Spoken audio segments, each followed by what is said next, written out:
Khusus yang paling urgen lagi, wanita tidak belajar fikih haid sehingga bingung menentukan kapan haid, menentukan kapan suci, sudah boleh sholatkah, sudah harus mandikah. Dan yang paling sering terjadi adalah para wanita menunda mandi junubnya padahal sudah suci di waktu malam sebelum tidur. Lihat, kalau wanita haid, maka dia harusnya ngecek darahnya itu di 3 waktu. 3 waktu. Yang pertama, menjelang waktu sholat. Jadi setiap kali mau sholat, menjelang waktu sholat, dia ngecek ini haid atau tidak. Atau dia sudah suci atau belum. Yang kedua adalah ketika istinja. Ketika dia buang air, maka sekali ngecek ini ada atau tidak. Dan tidak cukup dengan hanya melihat, melihat celana dalam. Tidak cukup. Karena sering sekali para wanita celana dalamnya bersih tapi ternyata kemaluannya ada darah. Makanya cara ngecek yang paling efektif adalah dengan tisu atau kapas. Dan itu di kemaluannya, ditempelkan di kemaluannya. Yang ketiga adalah menjelang tidur malam. Kalau sedang haid, maka sebelum tidur dicek. Kalau ternyata itu bersih dan berhenti, maka dia wajib mandi di malam. Tidak boleh dia menundanya. Karena dia punya kewajiban apa? Dia punya kewajiban sholat isya. Nabi SAW mengingatkan kita tentang ipar.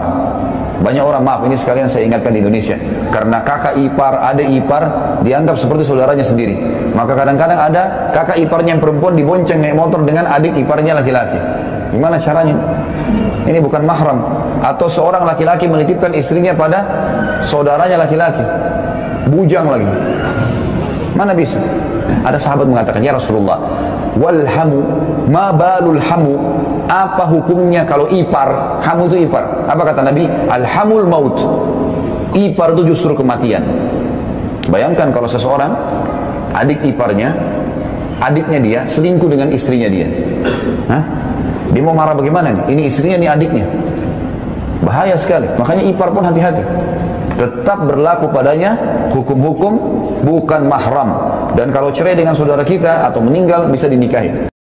Sebagaimana ada majelis di alam nyata, ada majelis di dunia maya. Itu juga bahaya. Dan justru dunia maya ini yang banyak menghabiskan umur kita. Nah, kita duduk dengan HP kita, kemudian kita klik, tidak terasa setengah jam. Klik lagi setengah jam. Nggak ada manfaatnya. Nonton berita perempuan terbuka auratnya, ini, berita artis, berita macam-macam. Klik lagi, tidak ada faedah. Apakah engkau mengklik ini mendapatkan pahala di akhirat? Tidak ada. Kalau gitu ini lagu, sia-sia. Kalau gitu jangan habiskan umurmu untuk hal tersebut. Kita sama-sama berusaha untuk menjadi seorang yang wara'. Apa itu orang yang wara'?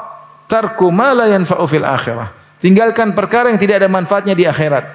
Kalau kita benar-benar menghargai umur kita. Masalahnya kita buang-buang umur, itu masalahnya. Apa maksudnya istighfar? Apakah istighfar itu hanya ucapan astaghfirullah tanpa ada niat untuk memohon ampun kepada Allah Azza wa Jalla, tanpa ada niatan bertobat kepada Allah, hanya sebuah zikir yang diulang-ulang di lisan karena sudah menjadi rutinitas kita mengatakan astagfirullah, astagfirullah, astagfirullah. Selesai. Banyak doa-doa kita yang tidak dikabulkan. Banyak permohonan ampun kita yang tidak diterima karena hati kita tidak hadir di sana. Ingat sabda Nabi Muhammad sallallahu alaihi wasallam, "Innallaha la yastajibu du'aan min qalbin lahin ghafil." Allah tidak mengabulkan sebuah permohonan yang datang dari hati yang lalai, dari hati yang tidak hadir, tidak menghayati apa yang dia baca. Jadi ketika antum habis salat mengatakan astagfirullah, katakan, ya Allah, aku mohon ampun kepadamu ya Allah. Bukan hanya rutinitas ya. Tidak semua salat diterima. Tidak semua puasa diterima. Tidak semua sedekah diterima.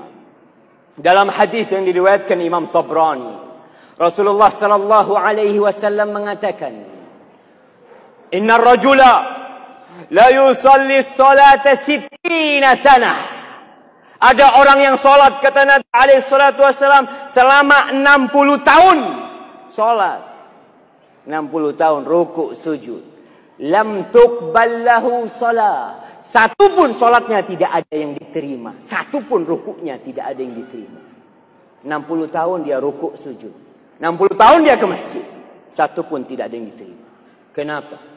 Kata Rasul sallallahu alaihi wasallam, yutimmu ruku'ahu wa la yutimmu sujudahu. Yutimmu sujudahu wa la yutimmu ruku'ahu. Rukuknya sempurna, sujudnya enggak sempurna.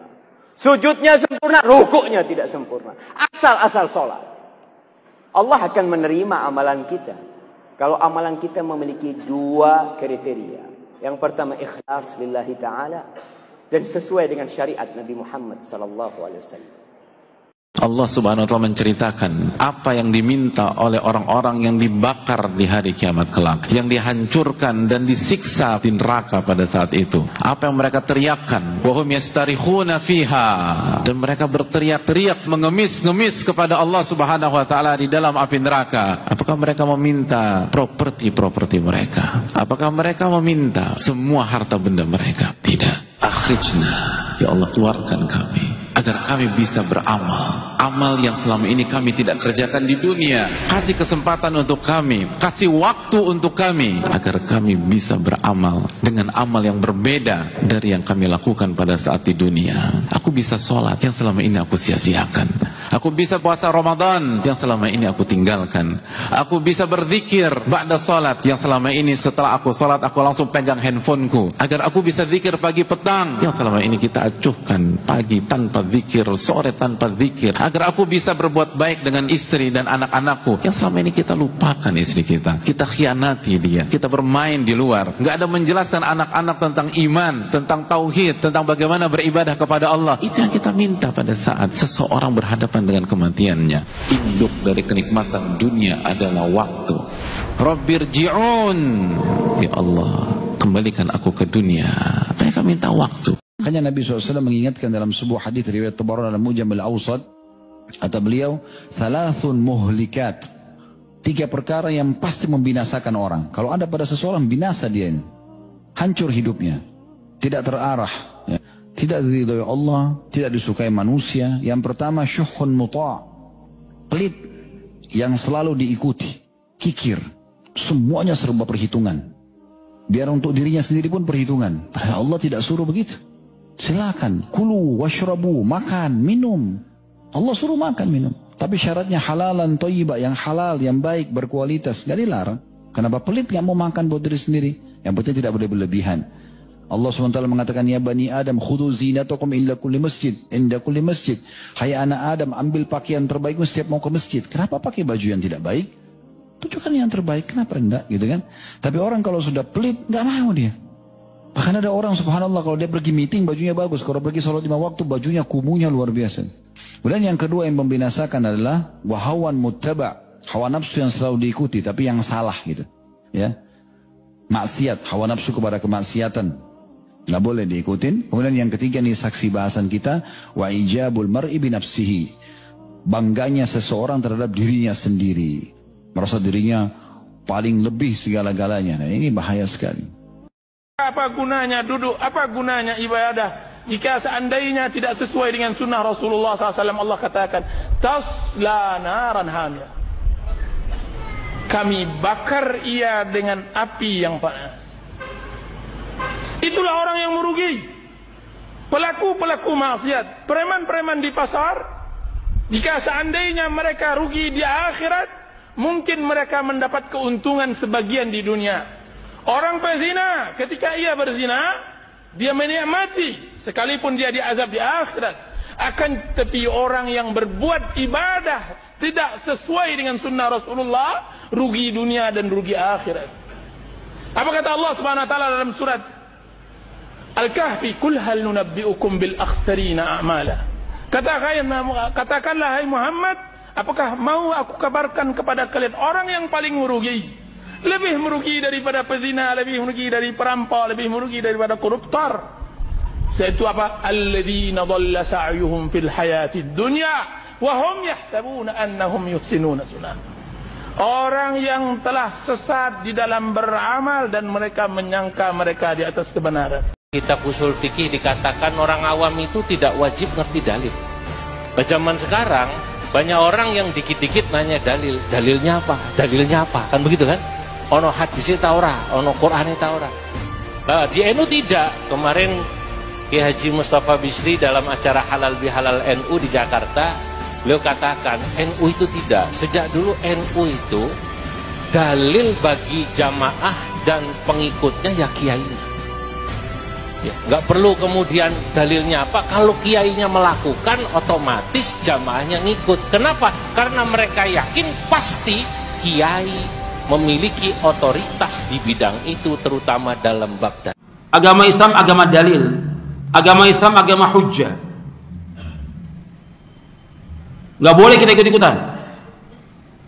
Ini penting dalam kita beragama, bahwa kita ketika kita belajar, ketika kita melaksanakan ibadah, harus punya dalil. Dalilnya ada apa tidak kita dalam berbicara, dalam kita melakukan apa saja, dalam kita beragama yang tujuan kita ibadah kepada Allah, dalilnya ada apa tidak. Ketika nggak ada dalil, nggak boleh kita kerjakan. Allah berfirman dalam surah Al-Isra, surah 17 ayat 36. Allah berfirman, wala taqfu ma laysa laka bihi ilmun inna sam'a wal basara wal fuada kullu ulaika kana anhu mas'ula. Jangan kamu ikut apa yang kamu tidak tahu, karena sungguhnya pendengaran, mata dan hati akan ditanya oleh Allah. Jangan kamu ikut apa yang kamu tidak tahu. Jadi jangan ikut. Jangan, wah ini yang kita, ini ustadz, ini kiai, ini doktor, segala macam. Siapapun dia, dalilnya ada apa tidak ketika dia melaksanakan ibadah kepada Allah. Dalilnya ada apa tidak? Kalau nggak ada, nggak boleh kita ikut. Dalam kita beragama itu dalil. Dalam kita beragama itu dalil. Bukan kata orang, bukan kata ustadz. Yang ada apa? Kata ustadz. Terjadi di masyarakat ketika beragama, loh kamu kerjakan ini dari mana? Ustadz. Loh kok ustadz? Kamu ikut ustadz, ikut Nabi. Yang kita ikut apa? Nabi Muhammad sallallahu alaihi wasallam. Bukan ustadz. Kita wajib ittiba kepada Nabi, bukan ustadz. Makanya agama ini dalil. Dalilnya mana? Ada apa tidak? Ketika nggak ada dalil, nggak boleh kita ikut. Ini ibadah. Beritiba kepada Nabi tidak akan sempurna sehingga itiba dalam 6 hal. Yang dalam ibadah maksudnya ya.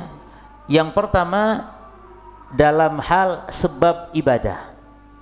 Jadi sebab ibadah itu harus contoh dari Nabi. Kalau ada orang setiap kali masuk masjid sholat 2 rakaat, maka ini sunnah. Tapi setiap kali masuk rumah sholat 2 rakaat, ini bid'ah.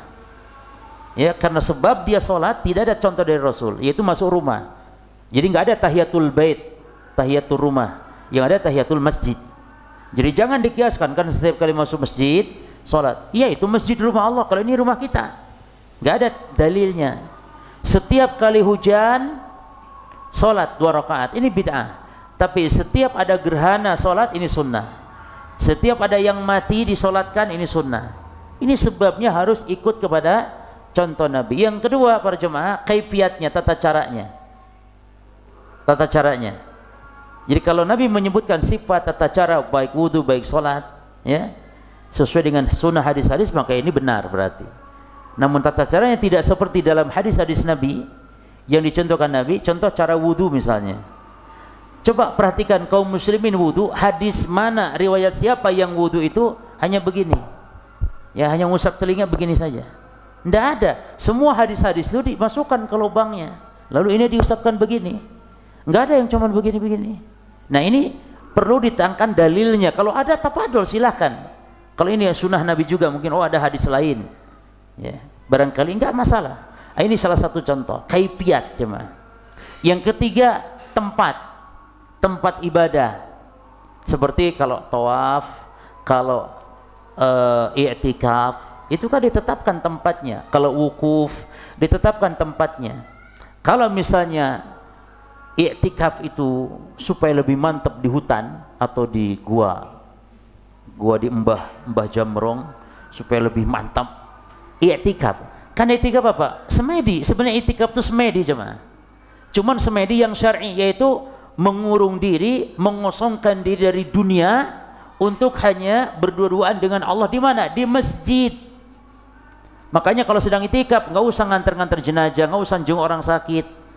I'tikaf sudah fokus di masjid. Ibadah yang agung, ya, baik di bulan Ramadan wabil khusus atau di luar Ramadan nggak masalah i'tikaf. Cuman barangkali Ustaz kalau di masjid kurang mantap, apalagi masjidnya sekarang masih di kampung-kampung kita juga. Saya i'tikafnya di hutan sana supaya lebih sepi. Nah, ini berarti tidak benar penetapan tempat ini. Sebab Allah mengatakan wala tubashirhuna wa antum akifuna fil masajid. Allah menyebut tempat itikaf itu di masjid. Ya. Terus az-zaman, waktu jemaah. Yang keberapa? Yang keempat ya. Az-zaman, waktunya. Nah, juga harus sesuai dengan Nabi. Dari contoh dari Nabi sallallahu alaihi wasallam. Terus yang kelima, al-adad atau al-qadr, bilangan. Baik bilangan rakaat salat, baik bilangan wirid zikir. Ya, artinya tidak boleh seorang muslim menetapkan bilangan-bilangan dalam ibadah kecuali harus dengan dalil yang sahih. Seperti baca, kalau meruqyah baca bismillahnya itu 14 kali misalnya. Kalau ente meruqyah, tolong ya baca bismillahnya Al-Fatihahnya 14 kali.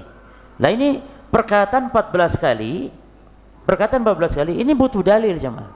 Kenapa harus 14 gitu? Makanya perkataan 7 kali, 3 kali dalam syarat ini paten, nggak boleh dirubah. Istighfar setelah sholat berapa? 3. Ustaz, nek teluk kurang aku Ustaz. Terus piro? Nek aku solas. Malah ndak sah. Solas. Astagfirullah, astagfirullah, astagfirullah, astagfirullah. 11. Ndak, karena Nabi mencontohkan 3 saja. Karena Nabi SAW kata Sauban, idzan sarafa min sholati istighfar salasan. Nabi kalau selesai sholat, assalamualaikum, assalamualaikum, selesai sholat langsung beliau istighfar itu salasan. Apa faedah salasan kalau kitanya malah 11? Apa faedahnya dari hadis salasan disebut 3 kali? Maka 3 ya 3. Ustaz nek kurang ojo nang kene. Engko setelah sholat beres baru silakan istighfar. Mau 1000 kali tafadhol. Lalu yang terakhir jenis ibadah. Termasuk contoh dalam praktek jenis ibadah ini, kalau Rasul menyebutkan zakat fitrah itu dengan ta'am, makanan, maka nggak boleh diganti jenisnya dengan uang. Walaupun ada ulama yang membolehkan di antaranya madhab Hanafi, namun yang benar madhab jumhur mengatakan tidak boleh dengan uang, karena di zaman Rasul sudah ada uang. Tetapi Nabi tidak menyanjurkan. Sekarang fakir miskin kan nggak butuh beras, tapi butuh uang. Toib kasih beras, nanti berasnya supaya mereka jual. Kalau sudah di tangan mereka, hak mereka itu mau mereka jual, mau mereka zakatkan lagi. Apa hukumnya titip doa kepada kerabat yang sedang umrah atau berhaji? Asalnya seseorang muslim dan juga muslimah berdoa kepada Allah SWT secara langsung. Dialah yang mengatakan, wa idza sa'alaka 'ibadi 'anni fa inni qarib ujibu da'watad da'i idza da'an. Dan apabila hambaku bertanya kepadamu tentang diriku, maka sesungguhnya aku dekat, aku mengabulkan doa orang yang berdoa kepadaku ketika dia berdoa. Allah memerintahkan kita untuk berdoa. Dan dialah yang mengatakan, wa qala rabbukum ud'uni astajib lakum. Dan berkata Rabb kalian, berdoalah kalian kepadaku, niscaya aku akan mengabulkan doa kalian. Dan Nabi SAW mengatakan, idza sa'alta fas'alillah. Kalau engkau meminta, mintalah kepada Allah. Dan beliau mengatakan, man lam yas'alillah yaghdab alaih. Barang siapa yang tidak meminta kepada Allah, maka Allah akan marah kepadanya. Jadi asalnya seorang muslim berdoa sendiri. Bagaimana ketika dia merasa dirinya banyak dosa? Justru ketika banyak dosa, banyak meminta kepada Allah. Karena di antara sebab diampuninya dosa adalah ketika kita banyak berdoa. Dalam sebuah hadits qudsi, Allah SWT mengatakan, innaka ma da'autani wa rajautani ghafartu lak ala ma kana minka wala ubali.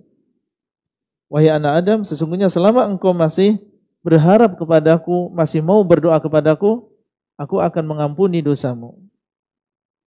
Apapun yang engkau lakukan, wala ubali, dan aku tidak peduli yang demikian.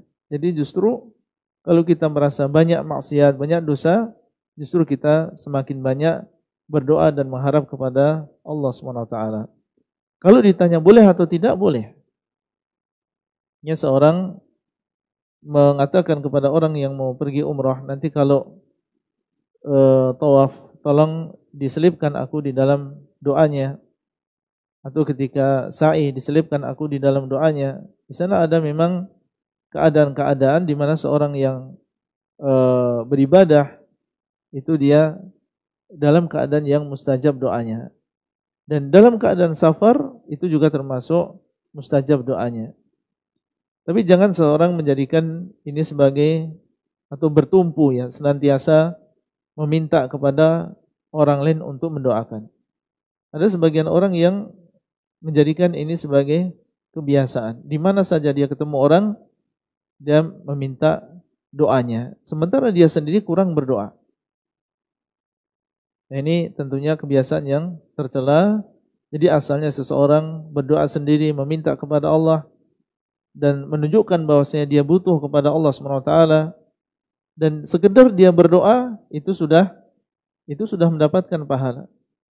Dan sebagaimana disebutkan di dalam hadis, tidaklah seorang muslim berdoa kepada Allah dengan sebuah doa kecuali akan diberikan satu di antara 3 perkara. Mungkin akan dikabulkan doanya di dunia sesuai dengan apa yang dia minta, atau dia akan dilindungi dari musibah yang semisal, atau yang ketiga akan diberikan jawaban dari doa tersebut di akhirat. Dan masing-masing dari keutamaan ini adalah kebaikan bagi seseorang. Kalau diberikan di dunia, alhamdulillah. Kalau tidak diberikan oleh Allah tapi dihindarkan dari musibah yang semisal, alhamdulillah. Kalau tidak demikian tapi diberikan oleh Allah di akhirat, maka tentunya itu adalah lebih baik. Dan para sahabat radhiyallahu taala anhum ketika mereka mendengar hadis ini, ada di antara mereka yang mengatakan, "Ya Rasulullah, idzan nukthir." Wahai Rasulullah, kalau demikian kami akan memperbanyak doa. Karena setiap orang yang berdoa pasti mendapatkan keuntungan. Enggak ada istilah rugi bagi orang yang berdoa. Mendapatkan satu di antara 3 tadi. Ya Rasulullah, idzan nukthir. Wahai Rasulullah, kalau demikian kami akan memperbanyak doa. Maka beliau SAW mengatakan, Allahu aktsar. Allah lebih banyak daripada kalian. Semakin banyak kalian meminta, maka Allah akan memberi lebih banyak. Ada mufassirin yang pernah mengartikan surat Asy-Syu'ara itu pemusik. Yang kedua adalah dalil tentang hadis-hadis, apakah benar hadis-hadis tentang haramnya musik itu dhaif semua? Innalillahi wa inna ilaihi raji'un. La haula wala quwwata illa billah. Kata Al-Imam Al-Hafiz Ibn Hajar, "Man tadakhala fi ghairi fannihi utiya bil ajaib." Barang siapa yang masuk di dalam ilmu yang tidak ilmunya, utiya bil ajaib, maka dia mendatangkan dengan keajiban-keajiban. Ketika seorang bukan muhaddis, dia mentad'if apa yang mentasihkan para muhaddisin. Ini sangat menakjubkan. Ketika seorang bukan mufassir, lalu dia mengeluarkan kata-kata yang tidak pernah ada seorang mufassir dahulu mengeluarkan ini. Ini sangat aneh sekali di masa sekarang ini. Saya pertama kali mendengar bahwasannya surat Asy-Syu'ara ini surat musik. A'udzubillah. Siapa dari ulama dahulu, baik ulama ahli sunnah maupun ulama ahli bid'ah, berkata ini. Tidak ada sama sekali. Ini yang pertama. Yang kedua, ada berbeda antara syair dan musik. Ini termasuk dalam masalah talbisu iblis. Ketika engkau ditanya tentang hukum musik yang berada di masa ini, janganlah engkau pergi ke hukum apa? Syair dan berkata, Nabi SAW mempunyai orang penyair. Ini jawab berbeda. Seperti anda berkata, apa hukum salat? Engkau menjawab apa? Ya, puasa ini wajib. Anda berkata tentang salat. Faham ya, ikhwani? Ini masalah luar biasa, ikhwan. Masalah talbis iblis pada masa ini. Iblis punya banyak tentara. Boleh jadi iblis tidak berbicara. Kita tidak mendengar iblis. Tapi mendengar suara iblis melalui apa? Si fulan dan si fulan. Ini agama Allah Azza. Allah yang menjaga agama ini. Subhanahu wa ta'ala. Hukum musik, ijma' antara para ulama seluruhnya berkata musik ini haram. Tidak ada seorang alim di antara ulama ahli sunnah membolehkan masalah musik. Al-Imam Malik berkata, la yaf'aluhu indana illa al-fussaq. Tidak ada orang berbuat musik di zaman kita kecuali orang-orang fasik. Kita bicara tentang musik, bukan apa? Bukan syair. Syair ini ada yang baik, ada yang buruk. Tergantung kata-kata para syair. Kata para syair enak, bagus. Nabi SAW suruh Hassan ibn Sabit kerana beliau seorang penyair luar biasa. Beliau berbuat syair membela Nabi SAW dan mencela para musyrikin. Dan syair di zaman dahulu seperti media di zaman sekarang. Satu kaum yang mempunyai syair, ini kaum yang mulia di antara orang Arab. Orang yang tidak ada syair, mereka kasih uang untuk orang syair supaya orang syair dari kabilah yang lain memuji kabilah kita, supaya kabilah kita akan jadi apa? Mulia. Ada sejarah untuk mereka. Ini di zaman dahulu. Syair ini beda sama musik. Tidak ada alim di antara ulama ahli sunnah wal jamaah di abad 3 Hijriyah yang pertama membolehkan musik sedikit pun. Silahkan keluar untuk saya satu alim di antara ulama 3 abad Hijriyah membolehkan membolehkan musik. Yang kedua, yang berkata Nabi SAW pernah mendengar musik, a'udzubillah, ini berdosa besar. Ketika sengaja berbuat dosa ini, silahkan mencari tempat di neraka jahannam wal'iyadzubillah. Nabi tidak pernah sedikit pun mendengar musik. Sahabat tidak pernah, setelah Islam tidak pernah satu orang dari sahabat Nabi mendengar musik. Silahkan, ada buku sunnah seluruhnya, keluarkan dari buku sunnah satu asar sahih dari sahabat Nabi yang mereka pernah mendengar musik setelah masuk Islam. Tidak ada sama sekali. Adapun salah satu riwayat Al-Imam Al-Bukhari meriwayat ini secara ta'liq. Kita sudah mencerita tentang masalah ta'liq. Ta'liq ini artinya beliau tidak berkata telah menceritakan kepada saya guru saya dari gurunya dari Nabi. Tidak. Beliau menjatuhkan gurunya atau gurunya dan guru-gurunya dan berkata masalah kata Abu Hurairah, kata Nabi SAW begitu dan begini. Ini namanya ta'liq. Ta'liq ini artinya hadisnya dhaif. Karena kapan hadis sahih ketika sanadnya tersambung dari Imam Al-Bukhari contoh kepada Nabi SAW. Tidak ada satu perawi terputus dari sanadnya. Al-Imam Al-Bukhari meriwayatkan ini secara ta'liq. Tapi imam-imam yang lain meriwayatkan hadis ini secara tersambung. Sanadnya sahih, yaitu tentang musik. Nabi bersabda sallallahu alaihi wasallam, "Sayakunu fi akhir zaman, akan di akhir zaman orang menghalalkan musik dan pakaian sutra dan minuman khamar." Mereka apa? Menghalalkan artinya apa? Hukumnya haram. Firman Allah Azza wa Jalla, "Wa minan nasi man yashtari lahwal hadith." Dan di antara manusia yang akan yashtari membeli lahwal hadis, cerita-cerita yang sia-sia. Kata Abdullah bin Abbas, demi Allah ini tentang musik. Ini Abdullah bin Mas'ud yang berkata tidak ada satu ayat saja di dalam Al-Quran kecuali aku mengetahui kenapa dia turun dan untuk apa dia turun dan apa tafsirnya, dan saya mendengarnya langsung dari mulut Nabi SAW. Dan sekiranya aku tahu ada salah satu ayat yang aku tidak mengetahui tafsirnya dan ada seorang alim mengetahui tentangnya, aku bisa berjalan kepadanya. Aku berjalan walau bertahun-tahun. Jika engkau ingin main, jangan main di dalam agama Allah Azza wa Jal. Jika engkau ingin talbis iblis, pasti ada ribuan ulama akan berdiri membela agama Allah Azza wa Jal. Tidak ada satu alim pun berkata surat Asy-Syu'ara artinya surat musik. Ini dustaan besar. Nabi tidak pernah dalam satu hadis sahih sama sekali bahwasanya Nabi telah mendengar musik atau membolehkan musik atau para sahabat mendengar musik setelah Islam. Tidak ada sama sekali. Ketika engkau ingin ada dalil, silahkan muncul untuk kita dalil yang sahih, yang benar. Hadis tentang mengharamkan musik ini secara tersambung, artinya hadisnya sahih. Allah Ta'ala a'lam. Nabi kita Muhammad SAW menyebutkan kepada kita dalam satu hadis bahwa ada 7 amalan yang apabila dilakukan oleh manusia ketika dia hidup di dunia, pahalanya tetap mengalir walaupun dia sudah berada di alam kubur. Sebagaimana hadis yang diriwayatkan oleh Abazzar di dalam musnadnya dari Anas bin Malik radhiyallahu taala anna Nabi sallallahu alaihi wasallam qala sab'un yajri lil 'abdi ajruhunna wa huwa fi qabrihi ba'da mautih. Ada 7 amalan yang mana pahalanya mengalir untuk si hamba sementara dia di dalam kuburannya setelah dia meninggal dunia. Apa itu? Nabi SAW mengatakan, "Man 'allama 'ilman aw ajra nahran aw hafara bi'ran aw gharasa nakhlan aw bana masjidan aw warratha mushafan aw taraka waladan yastaghfiru lahu ba'da mautihi." Hassanahu Al-Albani rahimahullah ta'ala. yakni orang yang mengajarkan ilmu. Yang kedua, ajra nahran, atau orang yang mengalirkan sungai.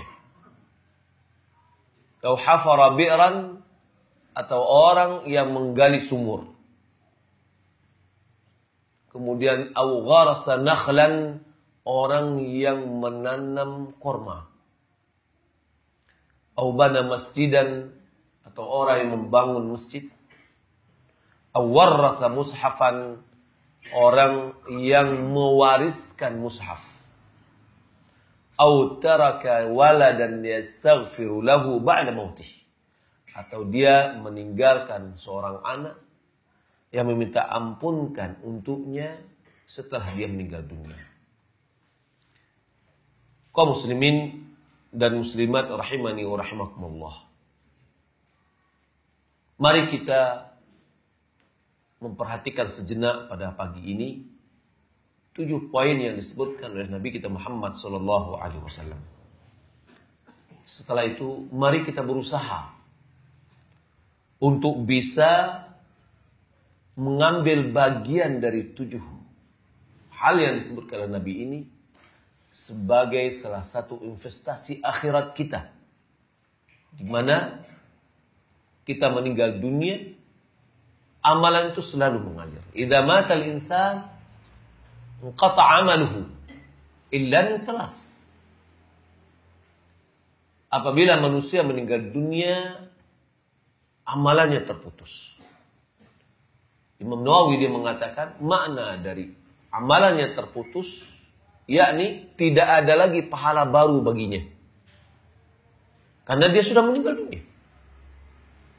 Karena dia tidak bisa lagi berbuat apa-apa apabila roh sudah berpisah dengan jasad. Illa min 3. Kecuali dari 3 perkara, yaitu sedekah jariyah, atau ilmin yuntafa'u bihi, atau waladin salih yad'u lahu. Yaitu sedekah jariyah, yakni sedekah yang mengalir, ilmu yang bermanfaat, dan anak yang soleh yang mendoakannya. Kalau kita cermati, dari 3 hal itu adalah amalan seorang hamba ketika dia hidup. Dan termasuk yang apa kita sebutkan tadi, yakni 7 amalan yang dilakukan oleh seorang hamba. Abdullah bin Amr bin Al-As, seorang sahabat Nabi Sallallahu Alaihi Wasallam, pernah suatu ketika Rasul bersabda kepadanya, "Kaifa bika ya Abdullah? Idza kunta fi zamanin yugharbilun nasa gharbalatan wa tabqa huthalatun minan nas qad marijat uhuduhum wa kanu hakadha." Bagaimana sikapmu ya Abdullah jika kamu berada di sebuah zaman yang manusia disaring oleh Allah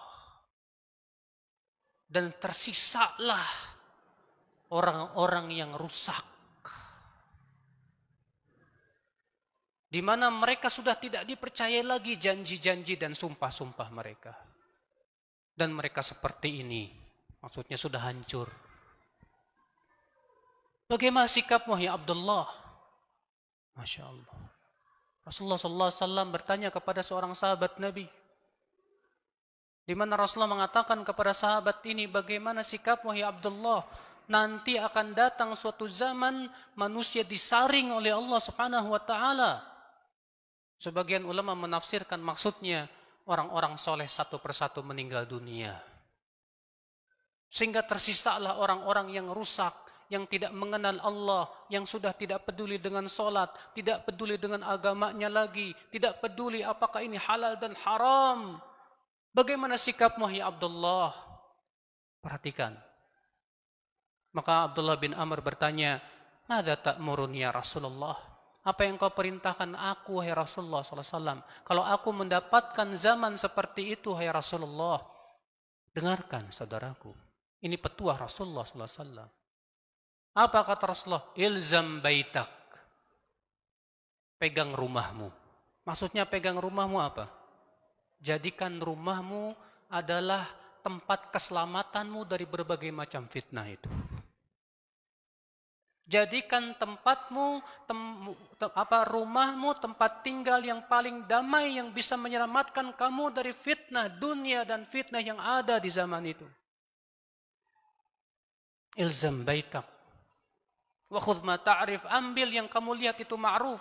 Wada' ma tungkir, tinggalkan yang kamu lihat itu mungkar. Wa 'alaika bi khasati nafsik, hendaklah kamu lebih memikirkan dosa-dosamu sendiri. Wada' angka amral awam, jangan kamu pikirkan tentang bagaimana dosa orang-orang manusia yang lainnya. Ternyata itu perintah Nabi kepada Abdullah bin Amr. Kalau kita hidup di sebuah masyarakat yang sudah subhanallah tidak peduli dengan agama Allah subhanahu wa ta'ala, yang sudah tidak memelihara janji lagi, yang sudah tidak peduli lagi dengan keharaman-keharaman Allah subhanahu wa ta'ala. Ternyata Rasulullah mengatakan, ilzam baitak, pegang rumahmu. Kan disebutkan dalam hadis riwayat Abu Daud, Nabi SAW bersabda, thalathatun 'ala Allahi dhamin. Ada 3 orang yang Allah jamin dia. Ada 3 orang yang Allah jamin dia. Siapa yang pertama? Rajulun dakhala baitahu bisalam. Seseorang yang masuk ke rumahnya dengan selamat. Ikhtilaf para ulama apa maksud daripada hadis tersebut. Sebagian mengatakan maksudnya dia masuk ke rumahnya dengan mengucapkan salam. Tapi ini penafsiran yang lemah. Penafsiran yang kuat yang dimaksud adalah orang yang masuk ke rumahnya untuk menyelamatkan agama dan dirinya dari fitnah yang merebak di zaman itu. Sehingga dia menjadikan rumahnya tempat yang paling aman dari fitnah. Tapi qadarullah Pak, di zaman ini justru rumah kita menjadi rumah yang tidak aman dari fitnah. Kenapa? Karena kita yang memasukkan fitnah ke dalam rumah. Kita ingin lari dari fitnah, masuk ke rumah, di rumah ada fitnah. Ya subhanallah, ikhwatal iman, azani Allah wa ya. Kemudian di situ Rasulullah SAW memberikan kepada kita sebuah petua yang agung di zaman seperti itu. Alaika bi khasati nafsik, hendaklah kamu lebih memikirkan dosa dan kesalahanmu. Wada'angka amral awam, tinggalkan urusan kebanyakan orang. Maksudnya enggak usah kamu mikirin dosa orang lain. Kita lebih sibuk memperbaiki diri kita. Kita lebih sibuk beribadah kepada Allah di zaman yang begitu banyak fitnah seperti itu. Saudara-saudaraku sekalian, ikhwatal iman, azani Allah wa ya. Jadi intinya saudaraku, zaman yang penuh fitnah seperti ini, yang Rasulullah SAW kabarkan bahwasanya nanti berpegang kepada agama bagaikan memegang bara api, sikap yang terbaik yang diperintahkan oleh Allah dan Rasulnya adalah sibukkan diri dengan ibadah, sibukkan diri dengan taqarrub kepada Allah, sibukkan diri kita dengan mengenal Allah, sibukkan diri kita dengan mencintai Allah dan takut kepada Allah, sehingga kita betul-betul kuat menghadapi berbagai macam ujian dan cobaan tersebut. Lihatlah Rasulullah di saat berdakwah di kota Mekah. Anda semua tahu sejarahnya. Bagaimana kesakitan Rasulullah dan para sahabatnya ketika berdakwah di Mekah. Sampai seorang sahabat Khabbab bin Al-Arat disiksa. Bilal bin Rabah disiksa. Banyak para sahabat akhirnya memilih hijrah ke Habasyah karena saking beratnya siksaan ketika berdakwah di kota Mekah. Berat, Pak, berat. Tapi apa anjuran Allah kepada Rasulullah SAW saat berada di Mekah itu? Ternyata anjuran Rasulullah, Allah kepada Rasulnya untuk sholat malam. Allah berfirman, Inna sanulqi alaika qawlan thaqila. Inna nasyi'atal laili hiya asyaddu wata'an wa aqwamu qila. Sesungguhnya kami, hai Muhammad, akan memberikan kepada engkau ucapan yang berat, itu wahyu. Ucapan berat, membawa risalah berat tidak? Berat. Menyampaikan risalah berat tidak, Pak? Berat. Harus menghadapi berbagai macam permusuhan kaumnya itu. Allah mengatakan, Inna sanulqi alaika qawlan thaqila. Sesungguhnya kami akan memberikan kepada engkau ucapan yang berat. Wahyu Allah, risalah. Kemudian Allah mengatakan apa? Inna nasyi'atal laili hiya asyaddu wata'a. Sesungguhnya ibadah di waktu malam lebih mengokohkan hati. Wa aqwamu qila, dan lebih lurus, ibadah yang paling lurus. Kenapa? Di saat beratnya ujian, Allah memberikan kepada Rasulullah SAW bimbingan untuk sholat malam. Lalu Allah menyebutkan bahwa sholat malam itulah yang akan mengokohkan hatimu, hai Muhammad.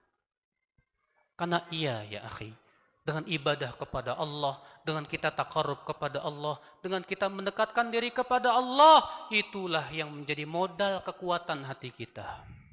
Allah, sehebat apapun orang-orang yang bermakar ingin menghancurkan agama ini, Pak.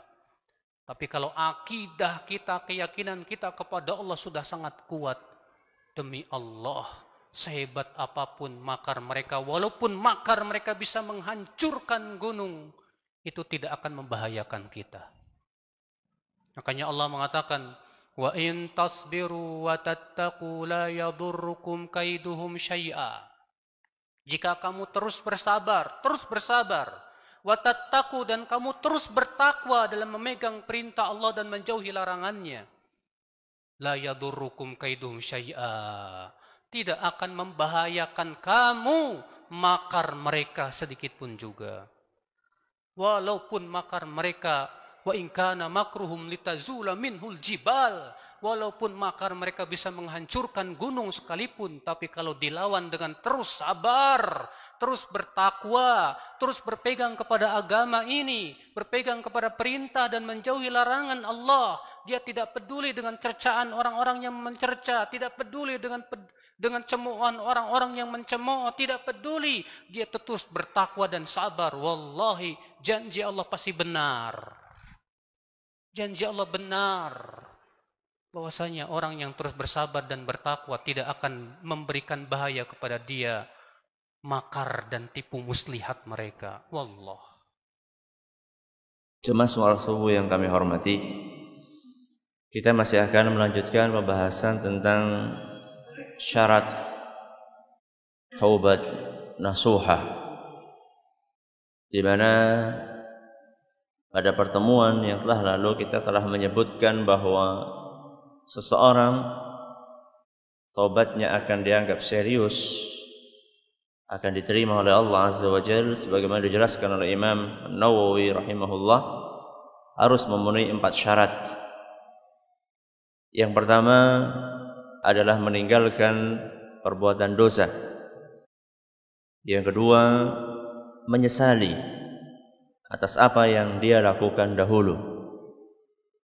Yang ketiga adalah bertekad bulat untuk tidak mengulangi di masa yang akan datang. Sedangkan yang keempat, khusus dosa-dosa yang kaitannya dengan hak Bani Adam, mengembalikan hak-hak tersebut kepada pemiliknya. Sudah kita jelaskan syarat yang pertama dan kedua.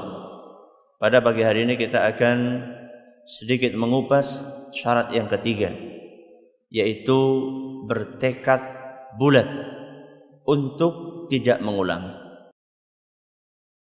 Bahwa seorang manusia adalah makhluk yang tidak lepas dari dosa, itulah sunnatullah.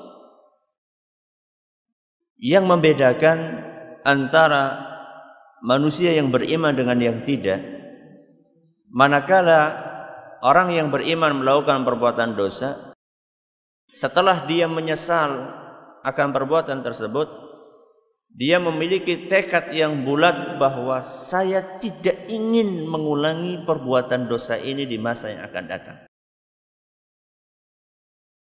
Adapun orang yang tidak serius di dalam taubatnya, maka dia sudah berencana ketika menyatakan dirinya taubat, saya pengen ngulangi lagi. Orang yang seperti ini, kata para ulama, tidak diterima taubatnya. Jadi kalau misalnya ketika dia memproklamirkan taubatnya, saat itu juga dia merasa dan berkeinginan saya pengen ngulangi lagi, Misal orang kena jantung misalnya, tobatlah wis orang ngerokok maning. Ora ngerokok maning. Tapi di dalam hatinya lah nek wis mari ngarep labuh maning le ngerokok. Ini tobatnya enggak diterima sama Allah. Kenapa? Karena di hatinya sudah punya keinginan, bahkan sudah mendekati azam, keinginan bulat, kalau misalnya sudah sembuh saya pengen balik lagi. Yang seperti ini kata para ulama tobatnya enggak akan diterima oleh Allah Azza wa Jalla. Orang yang taubatnya taubat nasuha, dia ketika bertaubat itu sudah memiliki keinginan bulat bahwa sampai kapanpun saya tidak ingin mengulangi perbuatan dosa. Contoh, orang tua yang mungkin di masa yang lalu kurang memperhatikan pendidikan anaknya. Karena keterbatasan ilmu mungkin, atau karena satu dan lain hal, karena sibuk mencari dunia. Sehingga di antara anak-anaknya ada yang tumbuh dalam suasana tidak taat kepada Allah Azza wa Jalla. Mungkin di antara anak-anaknya ada yang sudah dewasa dan belum sholat pula. Bukan hanya umur 10 tahun tidak sholat, bahkan mungkin sudah sampai belasan tahun, 17 tahun, atau bahkan sudah punya anak belum sholat juga. Orang tua menyesali, sekarang baru sadar, oh ternyata tanggung jawab orang tua itu besar sekali. Dan nanti kita masing-masing akan dimintai pertanggungjawaban di sisi Allah Azza wa Jalla di hari kiamat. Ketika sudah mengetahui seperti itu dan dia ingin memperbaiki, maka dia harus berazam, semenjak detik ini saya akan terus mengingatkan anak saya. Bagaimanapun caranya dan apapun resikonya saya akan ingatkan terus, sebagai bentuk penebusan dosa saya yang telah lampau. Tekad bulat. Oh, dulu sholat saya masih bolong-bolong. Kalaupun sholatnya buat kaum pria masih di rumah. Setelah saya mengetahui bahwa sholat berjamaah itu hukumnya wajib, maka mulai detik ini saya bertekad bulat untuk tidak mengulangi lagi meninggalkan sholat atau sholat di rumah, seandainya memang tidak ada halangan. Itu namanya bertekad bulat.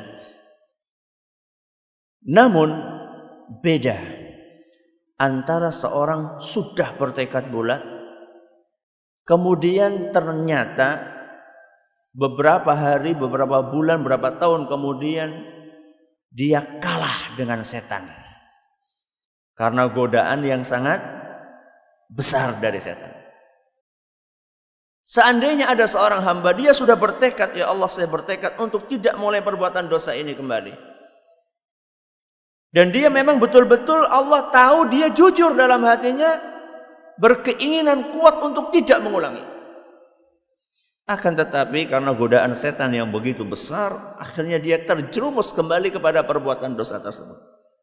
Akhirnya dia menyesal lagi dan bertekad lagi untuk tidak mengulanginya. Dan dia jujur di dalam tekadnya tersebut. Tapi ternyata beberapa bulan kemudian Allah Subhanahu wa taala menakdirkan dia kalah lagi sama setan. Kemudian dia tobat lagi dan bertekad untuk tidak mengulangi lagi. Seandainya kejadian ini terulang berkali-kali dan setiap kalinya selalu dia bertekad dan memperbaharui tekadnya, maka orang yang seperti ini insya Allah tetap akan diterima taubatnya oleh Allah Azza wa Jalla. Yang penting dia jujur. Disebutkan dalam sebuah hadis yang diriwayatkan oleh Imam Ahmad, dan hadis ini dinyatakan sahih oleh Syekh Al-Albani. Kata Nabi sallallahu alaihi wasallam, "Inna rajulan adznaba dzanban faqala rabbi inni adznabtu dzanban faghfirli." Kata Nabi SAW, ada seorang yang melakukan perbuatan dosa. Setelah melakukan perbuatan dosa, dia berkata, "Ya Rabbi, aku telah melakukan sebuah perbuatan dosa, maka ampunilah aku wahai Rabbi." Bertaubat. Apa komentar Allah Subhanahu wa taala? alima 'abdi annahu lahu rabban yaghfiru dzamba wa ya'khudhu bidzambi. Allah Subhanahu wa taala berkomentar, hambaku sadar bahwa dia masih punya Tuhan yang akan mengampuni dosa. Dan seandainya tidak bertobat, maka Tuhannya akan menghukum dia. Maka Allah Subhanahu wa taala pun menerima tobatnya. Karena hamba itu masih sadar, oh saya punya Tuhan yang akan mengampuni dosa kalau saya bertobat. Dan kalau saya nggak bertobat, saya akan dihukum sama Allah. Akhirnya diampuni sama Allah. Ternyata beberapa saat kemudian dia melakukan perbuatan dosa lagi. Akhirnya dia mengucapkan hal yang serupa dan Allah menjawab dengan jawaban yang serupa. Terulang 2 kali, 3 kali, 4 kali sampai akhirnya Allah Subhanahu wa taala mengatakan qad ghafartu li 'abdi falyamal ma syaa. Kata Allah Subhanahu wa taala terakhir, aku telah mengampuni dosa hambaku ini, berbuatlah sekehendaknya. Maksudnya berbuatlah sekehendaknya apa? Ngono, dosa baik kayak gue? Bukan. Maksudnya selama dia setelah melakukan perbuatan dosa, dia bertaubat dan dia bertekad bulat untuk tidak mengulanginya, maka aku akan ampuni. Itu maksudnya dari hadis tersebut sebagaimana dijelaskan oleh para ulama. Hadis ini tidak dijadikan dalil untuk kita bermain-main dalam taubat, bukan. Tapi hadis ini merupakan hiburan buat mereka yang jatuh bangun. Jangan sampai putus asa. Ada sebagian orang mengatakan, lah nyong bolak-balik tobat ya nyatane diulang-ulang baik. Kayaknya Allah Subhanahu wa taala sudah enggak menerima. Ya sisan baik. Kadung kepleset nyebur sisan. Ini adalah godaan dari setan yang membuat seorang hamba putus asa. Dan hadis yang saya bawakan tadi adalah merupakan motivasi buat siapa saja yang terulang-ulang melakukan perbuatan dosa padahal dia sudah bertaubat berkali-kali. Andaikan kita serius, andaikan kita jujur bahwa kita ingin tidak mengulangi lagi, tapi karena godaan setan yang begitu kuat, kemudian kita terjerumus kepada perbuatan dosa itu, dan kita segera untuk memperbarui taubat kita dan berazam, bertekad bulat untuk tidak mengulanginya lagi, maka insya Allah semoga kita termasuk hamba-hamba Allah yang tetap mendapatkan ampunan darinya. Allahumma amin. Wallahu ta'ala a'la wa a'lam. Subhanakallahumma bihamdika asyhadu an la ilaha illa anta astaghfiruka wa atubu ilaik. Assalamualaikum warahmatullahi wabarakatuh. Afwan Ustaz, izin bertanya, apa hukum orang yang mengatakan surat Asy-Syu'ara adalah surat pemusik? Allahu Akbar. Ini perkataan paling berbahaya, sangat berbahaya. Penghinaan terhadap Al-Quran. Tapi siapa yang berbicara? Barangkali orang-orang jahil, tidak serta-merta dikufurkan. Ini berbahaya dan bodoh. Kenapa bodoh? Karena tidak bisa membedakan antara musik dengan syair. Syair ucapan kata-kata. Musik adalah peralatan. Alat-alat musik. Ada kalanya musik tanpa nyanyian. Ada kalanya nyanyian tanpa musik. Kan begitu. Musik telah diberitahukan oleh Nabi sallallahu alaihi wasallam dalam hadis sahih riwayat Bukhari. Riwayat Bukhari. Barangkali orang yang berkata belum tahu sehingga ia mengeluarkan perkataan bodoh dan perkataan munkar, perkataan yang sangat berbahaya antara kesesatan dan kekufuran.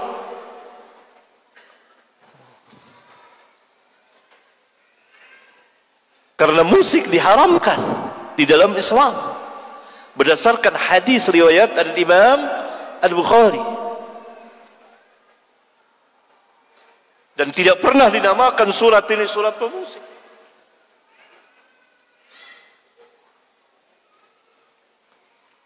Nabi SAW mengatakan bahwa nanti umatku akan menghalalkan zina. Sudah terjadi penghalalan zina dari kaum Batiniyah. Ada lagi yang mengatasnamakan dengan nikah mut'ah yang telah diharamkan Nabi. Awalnya diizinkan, kemudian diharamkan. Dan di antara rawinya sahabat yang meriwayatkan adalah Ali bin Abi Thalib radhiyallahu taala anhu. Kemudian sutra laki. Kemudian ma'azib. Ma'azib itu peralatan musik.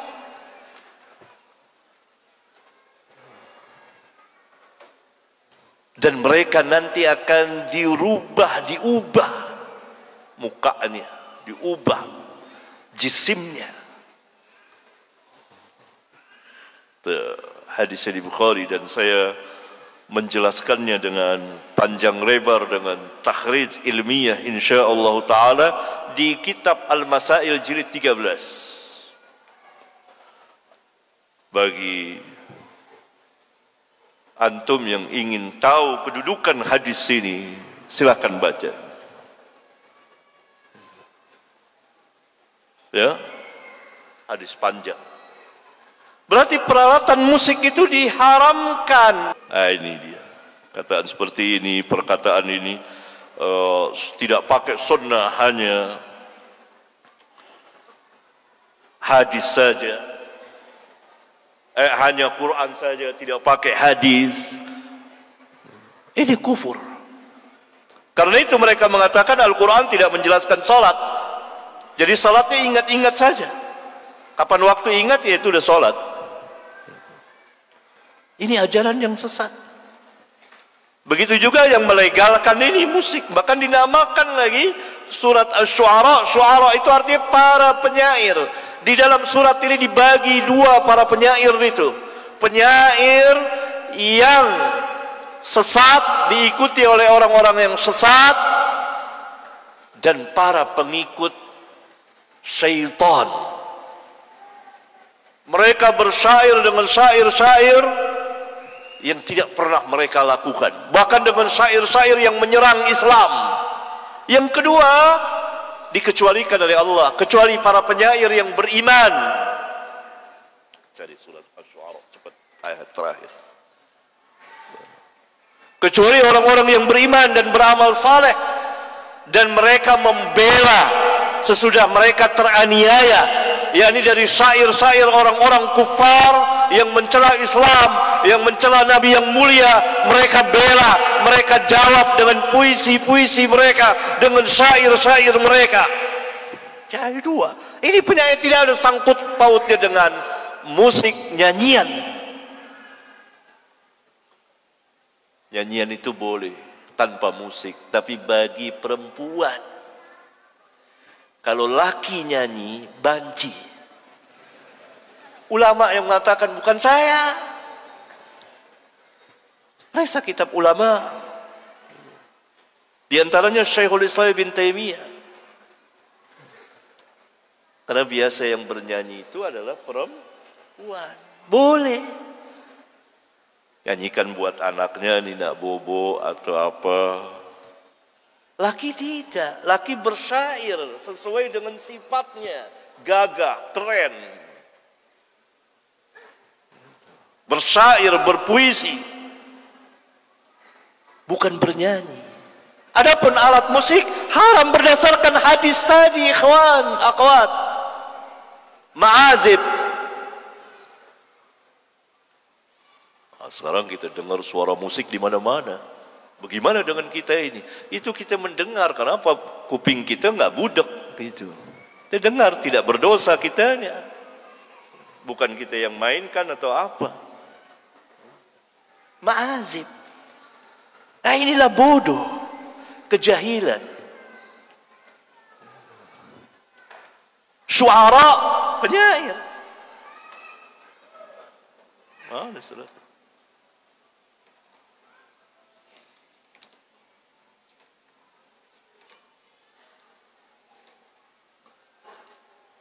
Di akhir surat Asy-Syu'ara Allah Subhanahu wa taala berfirman, kecil banget Quran.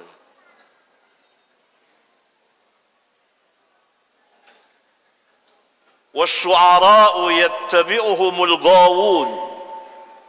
Para penyair itu diikuti oleh orang-orang yang sesat. Ini penyair yang mendapat bantuan dari syaitan, para pengikut syaitan, para pengikut orang-orang sesat. Karena itu mereka diikuti oleh orang-orang sesat.